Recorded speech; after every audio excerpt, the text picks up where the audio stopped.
તો આજે ટિકિટ કપાઈ લીધી છે ને તમારે પાસે જવાનું સુરત, કારણ કે કાવડિયા ખૂટી ગયા, રળવા જવું પડશે ને. સૂર્યનારાયણ એના ઘરે જાય છે, તો આપણે રળવા ન જવું પડે. અને પાછળ આ સમોસા વાળા ભાઈ આવી ગયા. આ સમોસા જોયા તો સમોસા મારી જેવા લાગ્યા. ના ના, આ ભાઈ જેવા લાગ્યા.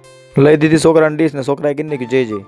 આવું કર્યું બસ એવી રીતે મારી સામે જોવું, જાણ મને કાંઈ ખબર જ ન હોય. દીદી સમોસા હાટું इधर चले कभी उधर चले कभी इधर चले कभी उधर चले।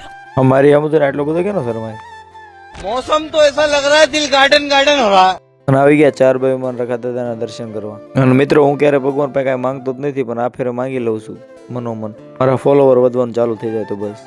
મિત્રો અહીંથી જવાનું મન તો નથી થતું, પણ પૈસા હાટું થઈને બધી જવું પડે. મિત્રો ગામડું તો ગામડું છે હો. અને અમારી નદીમાં પાણી કરતા ખડ વધારે છે. અમારા કાકાનો છોકરો બહુ ગરીબ છે, પેટે સારું નથી. બેઠો બેઠો મજા આવે એવા ગીત સાંભળતો એને કહી દીધું તું ગીત સાંભળ, હું જાઉં મારો ભાઈ. મિત્રો કાળો ગજબ થઈ ગયો, ટિકિટ કેન્સલ થઈ ગઈ અમારી. મમ્મી કે કાલે એક કામ આવી ગયું છે એટલે આજની ટિકિટ કેન્સલ કરી નાખી. બોલો બીજું તો હું કાલ જશું આપણે, અને કાલ તો આપણે ફાઇનલ જવાનું છું. તો મિત્રો આપણો વિડીયો થાય છે અહીંયા પૂરો. લાઈક કરવાનું ભૂલતા નહીં અને સબસ્ક્રાઈબ કરવાનું ભૂલતા નહીં. મળીએ નેક્સ્ટ વિડીયોમાં. ત્યાં સુધી બધાને બાય બાય.